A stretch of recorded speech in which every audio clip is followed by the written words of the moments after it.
बिस्मिल्लाहिर्रहमानिर्रहीम। अस्सलाम वालेकुम नाज़रीन, आप देख रहे हैं 92.8 विद सादिया अफसाल। नाज़रीन, इस वक्त हुकूमत के लिए सबसे बड़ा मसला जिस पर हम तकरीबन रोज़ ही बात करते हैं वो महंगाई का है। सिंध के बाद पंजाब और पंजाब के बाद आज वफाक ने भी फैसला कर लिया है कि इस्लामाबाद के जितने भी शॉपिंग मॉल्स हैं, मार्केट्स हैं, वो 9 बजे बंद कर दी जाएंगी ताकि एनर्जी जो है वो बचाई जा सके। जो एनर्जी क्राइसिस इस वक्त मुल्क में जारी है उसके ज़िमन में बिजली की बचत की जा सके। इस पर ताजरों का सख्त रद्द-ए-अमल आ रहा है। वो ये कह रहे हैं कि अगर हुकूमत ने करना ही था तो ईद के बाद कर लेते, ये 10-15 दिन हमें दे देते ताकि हमारे कारोबार चल सकते। लेकिन बहरहाल ये हुकूमत का फैसला है और आज इस्लामाबाद में भी इस पर अमल दरामद शुरू हो जाएगा।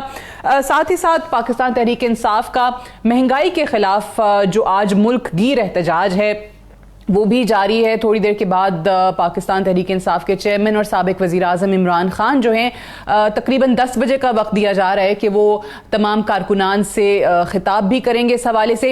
आज भी इमरान खान साहब ने जो बातें की हैं कि महंगाई इस कदर ज़्यादा कर दी गई है कि पहले अगर ज़रा सी महंगाई मेरे दौर में होती थी तो इनके मार्चेस शुरू हो जाते थे, प्रोटेस्ट शुरू हो जाते थे, और अब महंगाई इतनी ज़्यादा है कि इनसे मुल्क संभल नहीं रहा।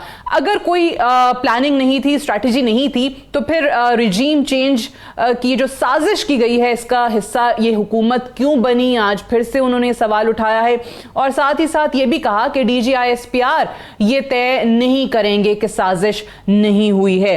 बहरहाल इस पे भी बात करेंगे। आज पंजाब के हवाले से अगर हम बात करें, जो वहाँ पर सूरत हाल चल रही है, जिस तरीके से पैरेलल पंजाब असम्बली के सेशंस चल रहे हैं, उस पर कल भी हमने बात की थी। आज इनफैक्ट हुआ यह है कि जो हुकूमत का इजलास ऐवान इकबाल में जारी है, पंजाब असम्बली के 4 शोबे कानून साजी, रिपोर्टिंग, एस्टेट एंड सिक्योरिटी के जो सरबराहान हैं उन्होंने इस इजलास में जाने से इनकार कर दिया। उनको ये कहा गया था कि इस इजलास में रिपोर्ट करें। कायम मकाम सेक्रेटरी पंजाब असम्बली जो हैं आमिर हबीब, उन्होंने इन अफसरान को इजलास में बुलाने का हुक्म दिया था लेकिन इन्होंने पेश होने से इनकार कर दिया। तो पंजाब में ये जो क्राइसिस है ये बढ़ता ही चला जा रहा है और जो लाहौर का बाई इलेक्शन है PP 167 का, वहां पे भी जो कुछ हुआ है, पाकिस्तान तहरीक इंसाफ और पाकिस्तान मुस्लिम नवाज के कारकुनान जैसे मद्दे मुकाबल आए हैं। इस कदर पोलराइजेशन बढ़ चुकी है हमारी सोसाइटी में कि कशीदगी और तसादुम जो है वो इस कैंपेन के दौरान हमें फिर से नजर आया है और दोनों पार्टीज जो हैं वो एक दूसरे पर इल्जामात लगा रही हैं। खालिद गुर्जर और नज़ीर चौहान दोनों के बेटे जो हैं वो इसमें जख्मी भी हुए हैं। इलेक्शन कमीशन ने इसका नोटिस लिया है और नज़ीर चौहान को भी और शबीर हुसैन जो कि पाकिस्तान तहरीक इंसाफ के कैंडिडेट हैं उनको भी कल वजाहत के लिए बुला लिया है।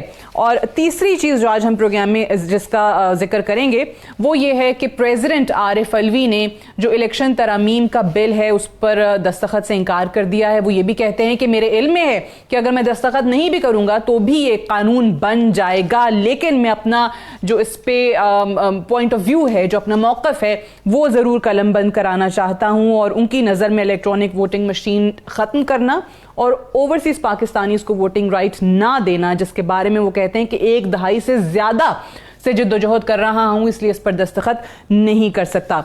इन्हीं तमाम चीजों पर आज के प्रोग्राम में हम बात करेंगे। हमारे साथ उस्मान डार साहब मौजूद हैं, सीनियर रहनुमाए पाकिस्तान तहरीक इंसाफ के, इनफैक्ट सियालकोट में मौजूद हैं और ये जो प्रोटेस्ट अभी हो रहा है आज उसको लीड कर रहे हैं वहाँ पे। सरदार लतीफ़ खोसा साहब हमारे साथ मौजूद हैं, पाकिस्तान पीपल्स पार्टी के सीनियर रहनुमा हैं, फॉर्मर गवर्नर पंजाब। आप दोनों को प्रोग्राम में खुशामदीद कहते हैं, बेहद शुक्रिया। खोसा साहब, अगर मैं आपसे जान सकूँ, सबसे पहले तो मुझे ये बताइएगा कि आज भी इनका पाकिस्तान तहरीक इंसाफ का महंगाई के खिलाफ प्रोटेस्ट है। इमरान खान साहब बार बार ये सवाल उठा रहे हैं कि अगर इतने ही बुरे हालात करने थे, मेरे दौर में जरा सी महंगाई होती थी तो मार्चेस निकलते थे, पीपल्स पार्टी का भी मार्च हुआ, नून लीग का भी महंगाई मुकाम मार्च हुआ, तो अब क्यों हालात नहीं संभल रहे हैं? आपको लगता है कि ये पाकिस्तान तहरीक इंसाफ ये मुल्कगीर एहतजाज, और आज उन्होंने कहा कि 10 जुलाई से पहले यानी ईद से पहले भी किसी वक्त कॉल दे सकता हूं, क्या हुकूमत पर दबाव बढ़ा पाएंगे और कुछ हासिल कर पाएंगे? देखें, मेरे ख्याल में तो ये सादिया अपने खिलाफ एहतजाज कर रहे हैं क्योंकि ये महंगाई का तोहफा इन्होंने ही दिया है। पाकिस्तान को। और अगर देखें तो हमने तो IMF की वो शराइत पर अमल किया है जो मोहतरम इमरान खान साहब और तरीन साहब ने IMF के साथ दस्तखत किए, इनके वज़ीर ख़जाना ने।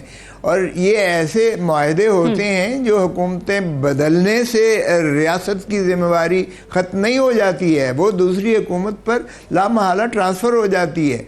हमारे पास दो चॉइसेस थी। एक चॉइस ये थी कि हम डिफ़ॉल्टर बनने चले जाते और हम खुदा न खास्ता जो है श्रीलंका वाला पाकिस्तान का हाल हो जाता अगर डिफ़ॉल्ट में चले जाते। और दूसरी हमारे थी कि हम अपनी सियासी साख को बचाएं या रियासत को बचाएं। तो हमने अपनी सियासी साख की परवाह नहीं की है, रियासत को बचाना अवलीन जो है हमारे लिए तरजीह थी। और आवाम को इस अज़ियत और कर्ब से हम जो है निकालने के लिए ये इक़दामात किए। बिल्कुल आप ठीक कह रही हैं, उससे महंगाई हुई। सब्सिडी विड्रॉ करना इन्होंने क्या था, इन्होंने तो बॉबी ट्रैप जो है बूबी ट्रैप आखिरी दिनों में ले डाउन कर लिया। जब इन्हें पता चला हम जा रहे हैं, तेल की कीमत को कम किया। और वो उसके बरक्स थी जो ये वहाँ दस्तखत करके आए थे। हमें ये सब्सिडी वापस लेना जो है, पहले 30 रुपए हमने किया, फिर भी नहीं उस पर उन्होंने इत्तफाक किया, हमने फिर 30 रुपए और किया। और अब सब्सिडी देखिए यूक्रेन की वॉर से आई डू अंडरस्टैंड आपका जो पॉइंट ऑफ व्यू है, आप ये जो बात कर रहे हैं कि इन्होंने दस्तखत किए, इन्होंने वो मुआहिदा किया। मुझे अच्छे तरीके से याद है बिलावल साहब भी ऑपोजिशन में जब थे तो वो यही बात करते थे कि इन्होंने बहुत बुरा मुआहिदा किया है, इन्हें नहीं करना चाहिए था। जो भी टर्म्स इन्होंने मानी हैं वो गलत थी, मान लिया। लेकिन अब आपकी हुकूमत है और उस वक्त आप कहते थे ये बहुत अच्छे तरीके से निगोशिएट होना चाहिए था। तो क्या रीनिगोशिएट नहीं किया जा सकता था इस पूरे मामले को बहुत बेहतर अंदाज में? देखिए, मिफ्ता साहब गए थे यूनाइटेड स्टेट्स में, आपको याद होगा, और IMF की टीम के साथ उन्होंने गुफ्तगू की थी। उन्होंने बिल्कुल दो टोक कह दिया था कि ये सब्सिडी आपने वापस लेनी है। उन्होंने इससे तो नीचे वो हटने से तैयार ही नहीं थे। फिर भी हमने उसको प्रोपोर्शनेटली रिड्यूस किया, 30 रुपए पहले किया, लेकिन उस पर भी जो है उनकी तशफ़ी नहीं हुई, 30 रुपए और करना पड़ा और फिर 25 रुपए और। अब आप देखें कि क्या अगर आप ख़रीद करते हैं महंगे दामों से तेल और फिर अगर आप सब्सिडी देते हैं तो भी अगर आप ट्रांसफ़र नहीं करते उसको जो है कंज्यूमर पर, तो फिर आप सब्सिडी देते हैं। जब रियासत सब्सिडी देती है तो हम पहले ही जो है बहुत ज़्यादा ज़ेर बार हैं। अब आप अंदाज़ा करें 9.5 खरब का बजट आपने जो है इस वक्त दिया है और उसमें से 4.4 खरब जो है आप ने कर्ज देना है, उसका जो है इस अगली किस्तें देनी है। तो आप मुझे बताइएगा, आपने 25 खरब रुपया, 25 खरब जो है आपका सर्कुलर डेट है, 25 खरब सर्कुलर डेट है। राइट। आपकी जो है 72 के करीब जो है पावर यूनिट्स इसलिए बंद हुए क्योंकि तेल अगर पैसे नहीं देंगे तो उन कंपनियों को तेल नहीं मिलेगा। और हमारा बदकिस्मती से जो इलेक्ट्रिफिकेशन है, जितना पावर स्ट्रक्चर है हमारा, वो ज़्यादा इस पे चलता है, थर्मल पे चलता है, और थर्मल जो है तेल से मुंसलिक है। और हम क्या करें कि अब अगर तेल हमने बाहर से ही मंगवाना है और तेल महंगे दामों पर आएगा तो जाहिर है कि आपको सब्सिडी काटना पड़ेगी।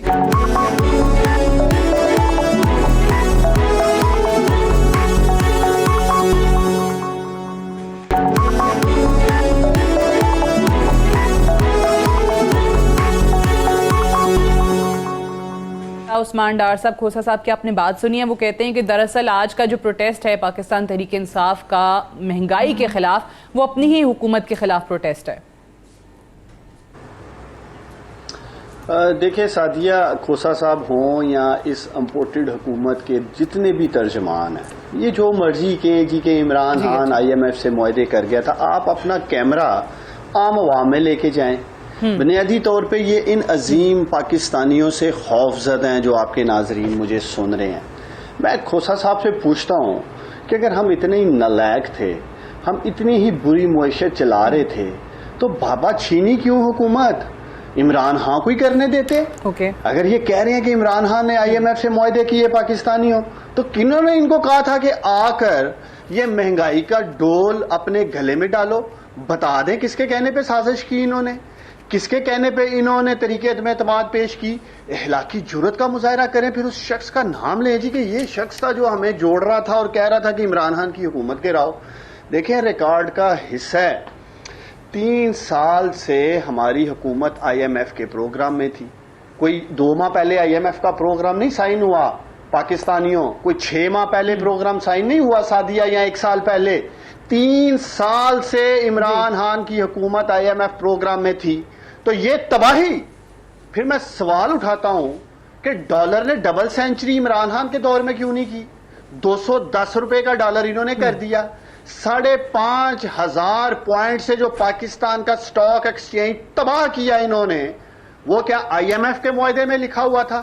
ये जो 14 से 16 घंटे बिजली आने का नाम नहीं ले रही, इसका IMF के मुआहदे से क्या लेना देना है भाई? ये जो बिजली का यूनिट इन्होंने 14 रुपए से 30 रुपए यूनिट कर दिया है, जो इमरान खान के दौर में था 14 रुपए के करीब, भाई इसका दिखा दे कहीं लिखा हो कि बिजली का यूनिट इमरान खान ने IMF के मुआहदे में कहा 30 रुपए का हो जाएगा। 85 रुपए के डीजल को, सॉरी 115 रुपए का डीजल, 85 रुपए का पेट्रोल, इमरान खान ने तो 10 रुपए डिस्काउंट दिया था। खोसा साहब, तो आप 10 रुपए बढ़ा देते, चलो इमरान खान करते रहते हैं जी, इमरान खान 10 रुपए कम कर गया था। एक तो आजकल ये रोना पीटना करते हैं, वही सब्सिडी जो इमरान खान ने दी थी वो वापस ले लेते। तो बुनियादी तौर पे 200 अरब रुपए की सब्सिडी इमरान खान इसी IMF के प्रोग्राम से जो 3 साल से चला रहा था सादिया, दे रहा था। जो कि ये चोर डाकू लुटेरे नलायक नहल रात के अंधेरे में आ गए हैं, इसलिए ये IMF के आगे झुके ही नहीं है, लेट गए हैं मुकम्मल तौर पे सादिया। ये है असल वजह। इनमें इतनी इखलाकी कुव्वत ही नहीं कि ये आलमी ताकतों के सामने नेगोशिएशन कर सकें। और अब ये एक ही सवाल पे अटके हुए हैं। सुन ले, मेरी 1 मिनट आपने देना, मैंने भी खोसा साहब को बड़े हौसले से सुना है कि जी इमरान खान कर गया। और भाई इमरान खान ने इसी खजाने से 400 अरब रुपए का हेल्थ कार्ड दिया 3 करोड़ फैमिलीज को सादिया। इसी खजाने से इमरान खान ने 250 अरब का एहसास प्रोग्राम चलाया। इसी खजाने से 150 अरब का कामयाब जवान प्रोग्राम चलाया, बिला सूद कर्जे दिए पाकिस्तान के नौजवानों को। इसी खजाने से 250 अरब के घर बना के दिए उन लोगों को जिनके सर पे छत नहीं थी। इसी खजाने से 10 डैम बना के गया इमरान खान। बार बार कहते हैं इमरान खान तबाही कर गया।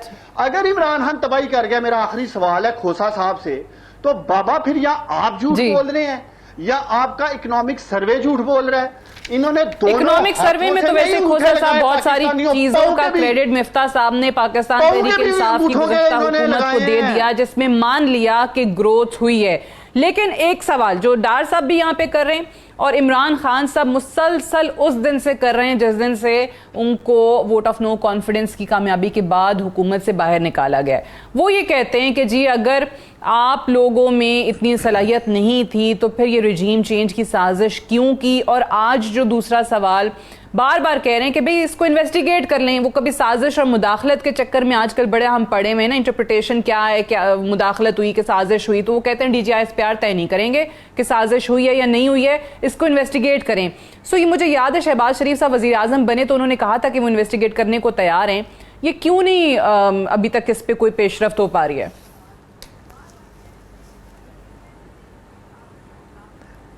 सादिया, मुझसे पूछा है आपने? जी आप ही से पूछ रहे हैं खोसा साहब।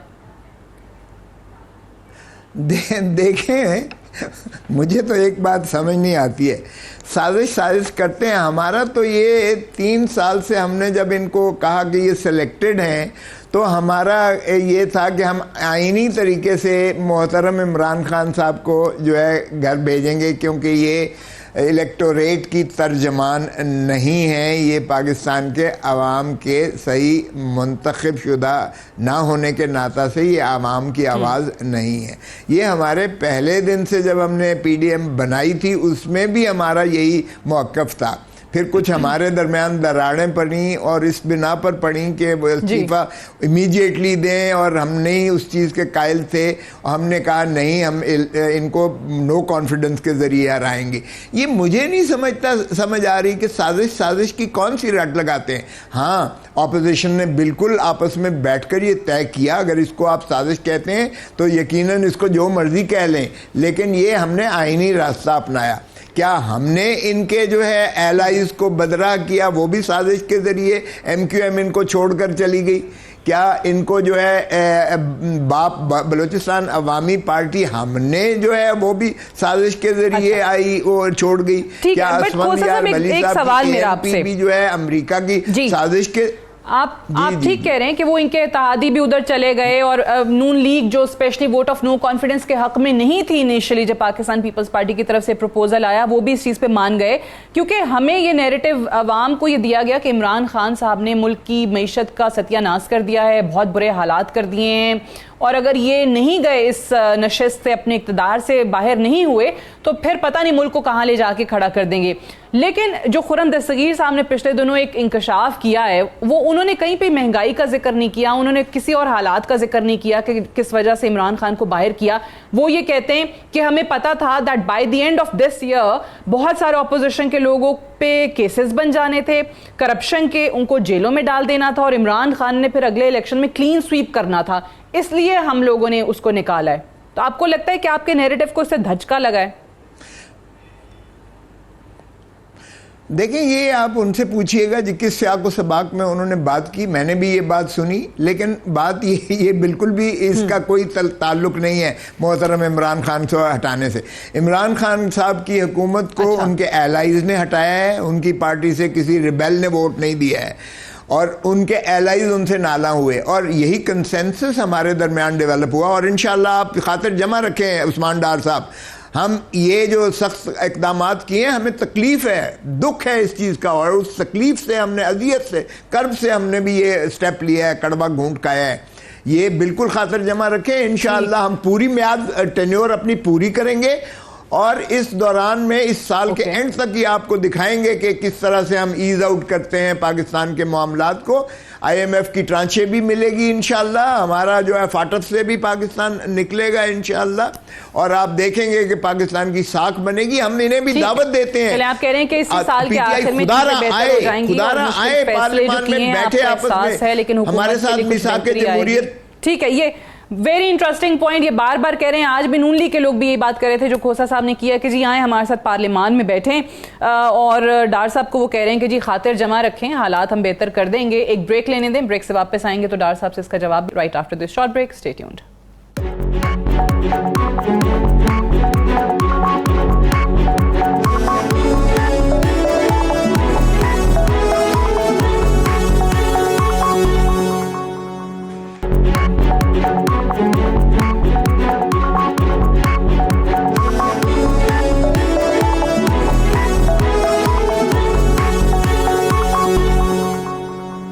Welcome back. प्रोग्राम में एक बार फिर से खुशामदीद। महंगाई के खिलाफ पाकिस्तान तहरीक इंसाफ का आज ये मुल्क गिर एहतजाज है। थोड़ी देर के बाद इमरान खान साहब भी अपने कारकुनान से खिताब करेंगे। उस्मान डार साहब, जो कुछ लाहौर में हो रहा है बाई इलेक्शंस की वजह से, ऑब्वियसली आपको एक तो एतराज़ है वो रिजर्व सीट्स पे आपके उम्मीदवारों को नामजद ना किए जाने पे, आप इलेक्शन कमीशन को तनकीद भी उन पे कर रहे हैं, लेकिन ये हुआ क्या है लाहौर के अंदर जो नज़ीर चौहान साहब ने कहा है कि पाकिस्तान तहरीक इंसाफ से सिर्फ और सिर्फ ये बर्दाश्त नहीं हो रहा कि मैं उनकी जमात को छोड़ के नून लीग में आया हूं, तो इसलिए मेरे पे फायरिंग कराई गई और तशद्दुद कराया गया। सादिया, नज़ीर चौहान से पहले वेरी क्विकली खोसा साहब ने बड़ा ज़बरदस्त पॉइंट उठाया था कि हमारे इत्तेहादी हमें छोड़ गए और ये हुकूमत गिर गई। तो हमारे इत्तेहादी सादिया और पाकिस्तानियों हमें छोड़ के गए थे महंगाई की वजह से, और ये जो बदतरीन लोड शेडिंग और महंगाई हुई है, जो तूफान है महंगाई का, तो काश उन इत्तेहादियों में से MQM का कोई शख्स होता, मैं उससे पूछता भाई आप क्या कहते हो। बाप पार्टी का कोई शख्स यहाँ बैठा होता तो मैं उससे पूछता भाई आप क्या कहते हो। आप अब आपके वोट बैंक का क्या हाल है कराची शहर में, अब आपका बलूचिस्तान में क्या हाल है। देखें हमारी हुकूमत को सादिया 2-2.5 साल स्ट्रगलिंग ईयर थे शुरू के, आपके सामने तबाह हाल इकोनॉमी मिली, ऑलमोस्ट बैंकरप्ट था पाकिस्तान 2018 में, कोरोना पेंडेमिक के भी 2 साल याद रखें आप लोग। ये 2, 2.5, 3 साल की मेहनत थी इमरान खान और उनकी मुआशी टीम की। पाकिस्तानियों ये समझते थे कि हम बगैर तैयारी के एक साजिश के जरिए आ जाएंगे अपने केसेस खत्म करने के लिए। नैब और FIA में जो इन्होंने फुर्तियां दिखाई उसे खत्म करने के लिए अपने केसेस, तो ये वो खमेजा भुगत रहे हैं। शौकत तरीन साहब का इंटरव्यू रिकॉर्ड का हिस्सा है, उन्होंने भी एस्टेब्लिशमेंट को बताया था टेल स्पिन होगा। अब वो सब कुछ हो रहा 2 माह में, यहां तो कहेंगे नहीं बताया गया। तो ये बैठ के टीवी टॉक शो में कहना जी इमरान खान कर गए, ऐसा नहीं है। ये एक मुनज़्ज़म साजिश के साथ पाकिस्तान को मुआशी तौर पे तबाह किया जा रहा है। ये कहते हैं कि इसराइल की और भारत की कठपुतलियां, तो ऑब्वियसली ये मेरा सवाल है कि ऑब्वियसली पाकिस्तान की जो फौज है, हमारी एजेंसियां जो हैं, उनके पास हर तरह की इंफॉर्मेशन होती है, उनका अपना इंटेलिजेंस का एक पूरा मुनज़्ज़म नेटवर्क है, दुनिया की बेहतरीन एजेंसीज में शुमार होता है, तो उनको ये चीज़ें पता ना चल जाती, वो इस चीज़ पे थोड़ी कोई कॉम्प्रोमाइज़ कर सकते थे। वो यही तो बार बार बात करते हैं कि जी NSA की मीटिंग में हमने साजिश का तो जिक्र ही नहीं किया। अमेरिका की अगर बात करें, इंटरफेरेंस, वो कहते हैं डिप्लोमेटिक एक लैंग्वेज है, उसमें लिखा है, बिल्कुल लिख सकते हैं। जी जी सादिया, मेरा ये क्लिप आपने रिकॉर्ड पे रखना है। ये मैं सवाल जो आपके प्रोग्राम में उठा रहा हूं कि ये लोग क्यों लाए गए थे, इन्होंने क्यों जबरदस्त मुआशी तौर पे जो ये कह रहे हैं, इनका स्टेट बैंक का गवर्नर कह रहा है, इनका इकोनॉमिक सर्वे पाकिस्तानियों कह रहे हैं, अंगूठे लगाए हैं इन्होंने कि बेहतरीन मुआशी तरक्की कर रहा था पाकिस्तान इमरान खान की लीडरशिप में। ये सवालात इनका पीछा करेंगे। वो कौन था जो इनको लेके आया था? वो कौन था जिसने इन नलायकों को, इन चोरों को, डाकुओं को, लुटेरों को मुसल्लत किया? इनसे मैं पूछता हूं, पिछले महीने मई में 2.67 बिलियन डॉलर, तकरीबन $3.25 अरब पाकिस्तान की एक्सपोर्ट गिर गई है।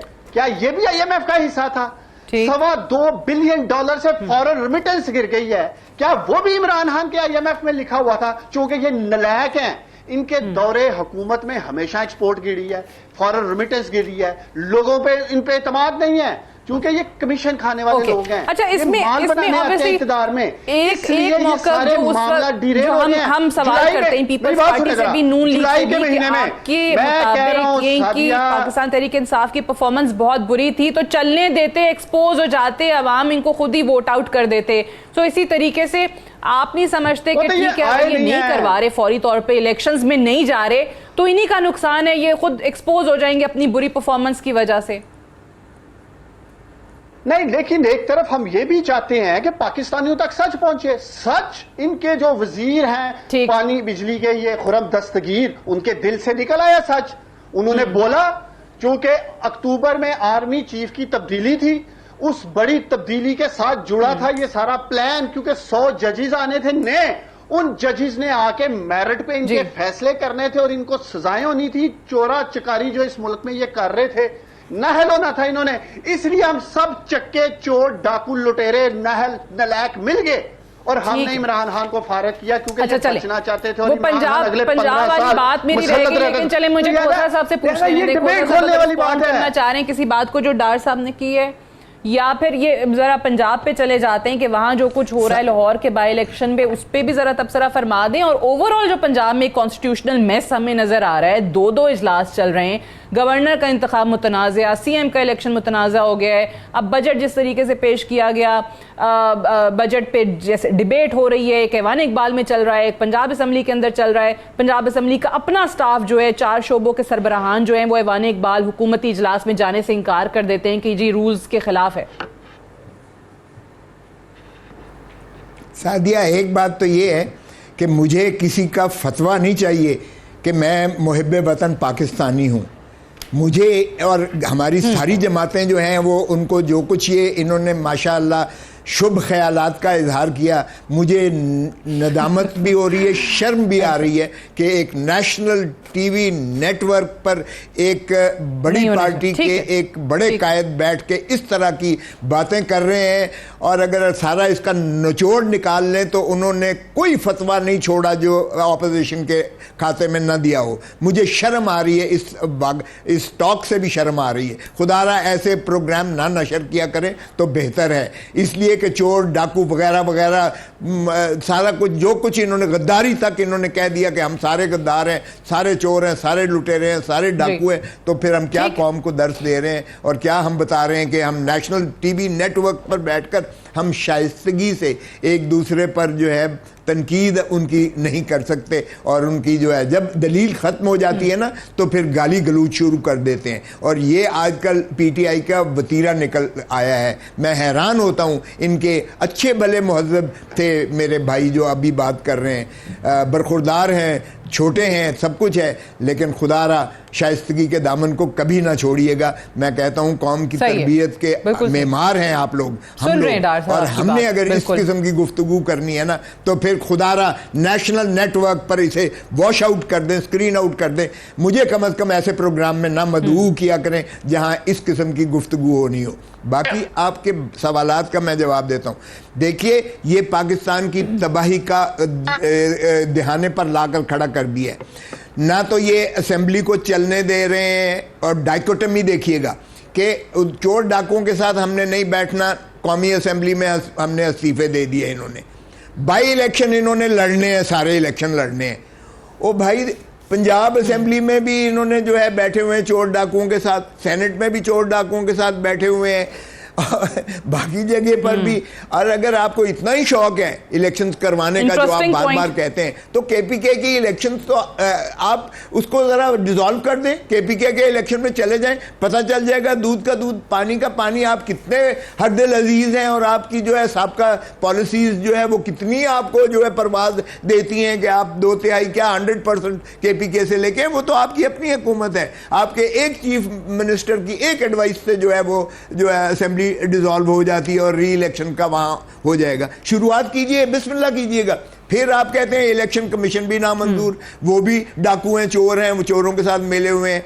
आप अदालत अगर आपके खिलाफ फैसला करती है, 12 बजे वो बैठती है कि अमलदारी करे, तो आप उन पर तनकीद शुरू कर देते हैं। लाहौर हाई कोर्ट अगर कहती है कि भाई इसको प्रोसेस को शुरू करें, आप लाहौर हाई कोर्ट पे तनकीद शुरू कर देते हैं। इस्लामाबाद हाई कोर्ट करती है, आप उस पर तनकीद शुरू कर देते हैं। यानी अगर आपकी मनपसंद फैसले आते हैं या वो करते हैं तो तब तो आपको मंजूर है। अब मुझे बताएं सादिया कि अगर आप असेंबली में नहीं बैठेंगे, अगर आप, पहली बात तो ये है कि ऑपोजिशन और हुकूमत ट्रेजरी जब तक ये मिलकर जब तक ये जमहूरियत नहीं चलाएंगे, जमहूरियत इस मुल्क में नहीं चलेगी। ये मुझसे लिखवा लें, आज इलेक्शन करवा लें, कल करवा लें, 100 इलेक्शन करवा लें, नहीं चलेगी जमहूरियत, नहीं चलेगी पार्लियामान। आपको ये अफवाम और तफहीम से आपको ठीक है, पार्लियामान से फैसले होंगे, ये बात आपकी बिल्कुल सही है, मुनासिब बात है। करनी है बट पंजाब में खोसा साहब देखें, आपको इलेक्शन कमीशन पर कॉन्स्टिट्यूशन को, लॉ को बहुत अच्छे तरीके से समझते हैं। आप खुद गवर्नर रहे हैं पंजाब जैसे सूबे के। ये जैसे सेशन हो रहा था उसी टाइम पे साइमल्टेनियसली एक हमारे सामने ऑर्डिनेंस आ जाता है। ये तो कहीं सुना हुआ ही नहीं है। ये तो हम पीटीआई को तनकीद करते थे कि जी आप सेशंस नहीं बुलाते, ऑर्डिनेंसेस पे मुल्क चला रहे हैं। पंजाब में तो सेशन चल रहा था तो ऑर्डिनेंसेस जारी हो जाते हैं। ये चीज गैर आईनी, गैर कानूनी नहीं है क्या? अब सादिया ज़रा इसका भी हाल देख लें कि इसका जिम्मेवार कौन है। मुझे बताएं कि जब बजट सेशन होता है उसमें कोई और चीज़ हो सकती है। एक तो बजट सेशन जब बुलाया गया तो स्पीकर साहब का रवैया आपने देख लिया। स्पीकर साहब के खिलाफ 2 अदम एतमाद की तहरीकें जो है मूव की गई, वो उनको एंटरटेन तक ना किया गया। ये आइन में भी, कानून में भी है कि अगर स्पीकर के खिलाफ अदम एतमाद की तहरीक हो तो वो स्पीकर जो है प्रिजाइड नहीं कर सकते हैं। एक तो उन्होंने ये वायलेशन की स्पीकर साहब ने, और फिर देखें उनका गवर्नर क्या कर रहा था। जो गवर्नर, और हमेशा होता है कि वफाकी हुकूमत तब्दील होती है तो वो वफाकी हुकूमत के नुमाइंदे होते हैं गवर्नर। जब वफाकी हुकूमत तब्दील हो गई तो उस गवर्नर साहब ने, साबका ने कहा, रिमूव करने के बावजूद उसने कहा मैं तो डटा हुआ हूँ, मुझे कोई निकाल के उठा के बाहर फेंके तो फेंके, मैं जाने को तैयार नहीं हूँ। मैं खुद गवर्नर रहा हूँ, मुझे शर्म आ रही थी। आप कह रहे हैं कि ये जिम्मेदार हैं इन हालात के भी, जो कुछ वहां पर हो रहा है, जिस तरीके से पंजाब में एक हमें मेस नजर आ रहा है। मैं एक आपने बड़ा इंटरेस्टिंग नुक्ता उठाया, मैं उस्मान डार साहब आपकी तरफ आती हूँ कि खोसा साहब कहते हैं कि आप अगर इनको चोर, डाकू, लुटेरे, गो के उन्होंने अपना एहतजाज रिकॉर्ड करवाया आपके इन अल्फाज पे, वो कहते हैं ये अल्फाज का चुनाव नहीं होना चाहिए नेशनल टीवी पे बैठ के। एनीवेज, ये अगर चोर डाकू लुटेरे वाकई वो कहते हैं कि हम हैं, तो फिर नेशनल असेंबली से तो आप बाहर आ गए, सेनेट में भी यही लोग बैठे हुए हैं, पंजाब असेंबली में भी यही लोग बैठे हैं कि वहां पे चोर डाकू नहीं है, फिर इनके साथ क्यों बैठे हैं, फिर बाई इलेक्शंस क्यों कंटेस्ट कर रहे हैं। 240 कराची का जो बाई इलेक्शन हुआ उसका आपने बॉयकॉट किया, लेकिन अब आमिर लियाकत हुसैन के इंतकाल के बाद उनकी नशिस्त खाली हुई है तो वो आप कंटेस्ट कर रहे हैं। तो क्या करेंगे? एक मेंबर अगर आपका जीत भी जाता है तो वो आके नेशनल असेंबली में बैठेगा या अगले दिन वो रिजाइन कर देगा? देखें, एक तो समझने की जरूरत है, ये आलमी साजिश पार्लियामेंट में हुई है, इमरान खान की हुकूमत के खिलाफ हुई है। तो नेशनल असेंबली में हमने प्रोटेस्ट के तौर पे इस इम्पोर्टेड हुकूमत को रिजेक्ट किया। हाँ, जहां जहां लूटों के parliament includes provincial assemblies and senate also. की कल से जैसे नहीं, लेकिन जब पंजाब में हुआ ही नहीं क्या कहते हैं कोई साजिश उस तरह की, या क्या कहते हैं केपी असेंबली की हम बात करें या वगैरह वगैरह, उसको छोड़े। मैं सिर्फ सवाल उठा, तो बड़ा जबरदस्त सवाल उठाया है खोसा साहब ने। खोसा साहब माशाल्लाह बड़े नामवर कानूनदान हैं पाकिस्तान के। तो मैं खोसा साहब से पूछता हूं कि क्या ये हकीकत नहीं है कि इस वक्त की जो 34 रुकनी कैबिनेट है उसमें से 24 वज़रा जो हैं वो जमानतों पे बाहर हैं? क्या उनके ऊपर करप्शन के मुकदमा, चोरी के जो उन्होंने लूटमार की मुल्क में, क्या वो उस्मान डार ने या इमरान खान ने बनाए थे? ये खुद एक दूसरे के ऊपर पाकिस्तानियों मुकदमात बनाते रहे। इनको खोसा साहब को आसफ अली जरदारी की वो तकरीर सुनाएं जिनको ये अपना लीडर मानते हैं। उन्होंने कहा था कि नवाज शरीफ तुम कौमी चोर हो, कौमी चोर हो नवाज शरीफ तुम। अल्लाह को मैं क्या जवाब दूंगा? खोसा साहब कहा था कि नहीं कहा था आपके लीडर ने? वो तो नेशनल टीवी पे बैठ के नवाज शरीफ को कौमी चोर कहें वो ठीक है, अगर उस्मान डार बैठ के इन वज़रा को जो कि सर्टिफाइड चोर हैं, डाकू हैं, लुटेरे हैं, जिनके ऊपर FIR कटी हैं, तो मैं कह रहा हूं तो जी नेशनल टीवी के ऊपर बैठ के ऐसी गुफ्तगू नहीं होनी चाहिए। हैरान हूं मैं इन लोगों पे। बाबा यहाँ तो बोले ना मैं झूठ बोल रहा हूं। आप लोगों ने हुब्बुल वतन होने का फतवा नहीं चाहिए, गद्दार जैसे वर्ड वो कह रहे हैं ना इस्तेमाल। मैंने कहा गद्दार? मैं तो गद्दार बोला ही नहीं है ना। पूरा प्रोग्राम दोबारा सुन लेते हैं, मैंने 5 चीजें बोली। और क्या कहा? कह रहे मुहिब्बे वतन कह रहे हर कोई है, उस पे ना बात करें वो। ठीक है यार, मैंने ये बोला है कि चोर, डाकू, लुटेरे, नलायक महल सबसे बड़ा डकैत किसे कहा था? गद्दार मैंने कहा बोला है? इमरान खान ने। इमरान खान ने पंजाब का सबसे बड़ा डकैत किसे कहा था? आपको बना रहे हैं, सुनो ना, किसे डकैत आजम कहा था पंजाब का? वो आज आपका स्पीकर है। किसे कहा था कि मैं इसके जूते पॉलिश ना करवाऊं? वो आपका इंटीरियर मिनिस्टर था। किसे कहा था आपने सबसे बड़े जो है वो भत्ताखोर और डाकू हैं MQM, उनको आपने हुकूमत में लिया? बातें करते हैं आप, इतनी डाइकोटमी है यार, छोड़ो। चले खोसा साहब सुन ले। खोसा साहब अगर इतने पीछे जाएंगे तो बेनजीर कातिल कहते थे उनको आपने अपना नायब वजीर आजम बना लिया था। परवेज लाई को तो आप कहते थे कि कातिल है वो बेनजीर का, उसको आपने नायब वजीर आजम बना लिया था अपना।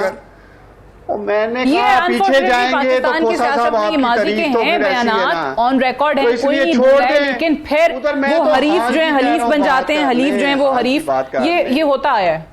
बात देखें सादिया, बात सीधी सी है। जिस तरह पंजाब में ये रियासती मशीनरी का और रियासती दहशतगर्दी मैं समझता हूँ ये कर रहे हैं, हमारे उम्मीदवार के मरकजी इलेक्शन हॉल पे ये हमले कर रहे हैं, और जिस तरह की वहां इंतशार हुआ है कल रात, मैं ये समझता हूं कि अगर लॉ एंड ऑर्डर सिचुएशन पे काबू ना पाया गया पंजाब के बाई इलेक्शन में तो ये खूनी इलेक्शन होगा फिर। इसलिए कि सुनने जरा खोसा साहब, हमने भी कोई चूड़ियां नहीं पहनी हुई। सादिया पहल इन्होंने की है, पहल इन्होंने की है, हमारे मरकजी इलेक्शन हॉल पे हमला इन्होंने किया है, 45 मिनट तक वहां रहे हैं, पुलिस साथ लेके आए हैं।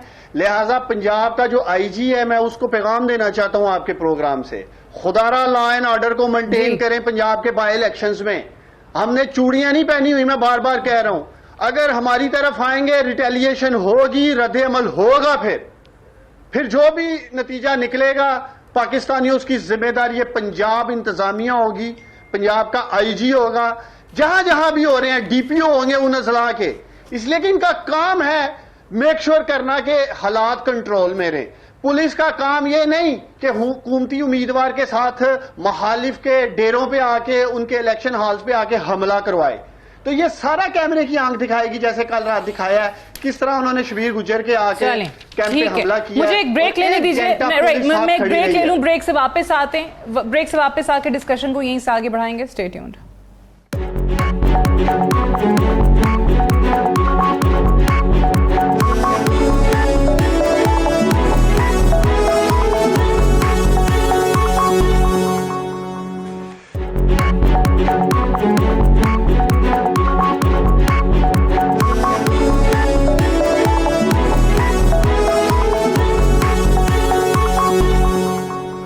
वेलकम बैक प्रोग्राम में एक बार फिर से खुशामदीद।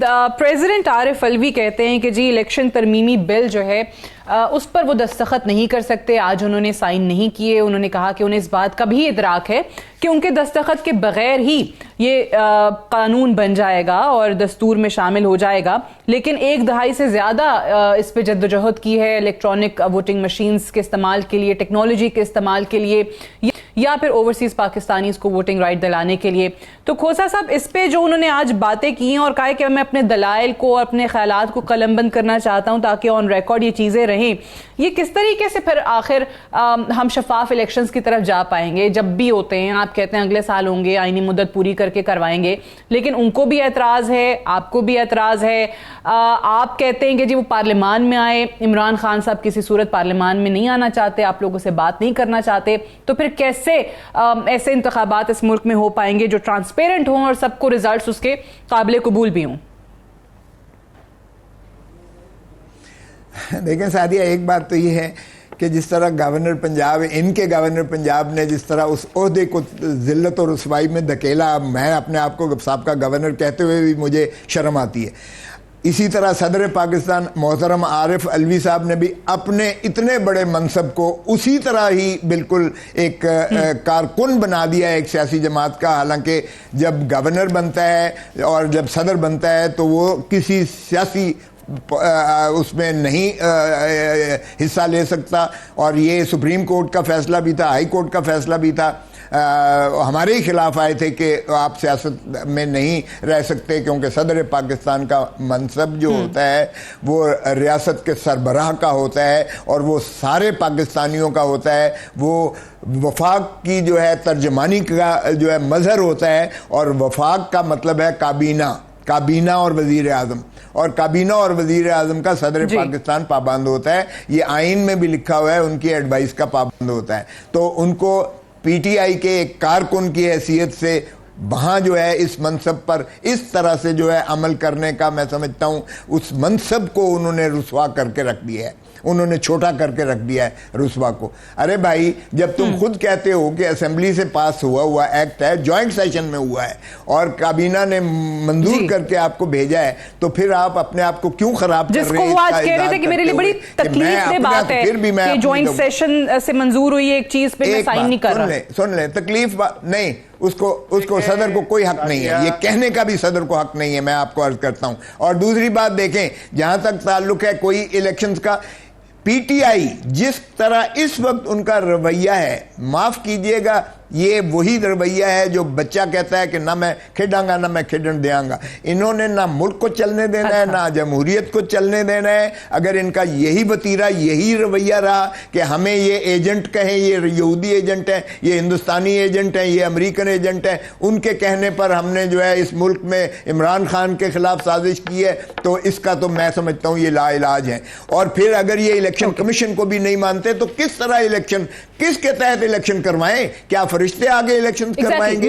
फिर अगर तरमीम, हमने कोई वोटर्स हक खत्म नहीं किया, हमने ईवीएम खत्म नहीं किया, कोई वोटिंग हक, हमने कहा है कि उसके खदो खाल को इलेक्शन कमीशन देके हम तो न सिर्फ ये चाहते हैं कि उनको हक हो, बल्कि हम ये चाहते हैं कि उनको सीटें भी लड़ने का भी हक हो। आइन में भी तरमीम होनी चाहिए कि जो उसके लिए टास्क फोर्स भी बनाई है कि किस तरीके से उनको वोटिंग राइट्स देने हैं, भी बने।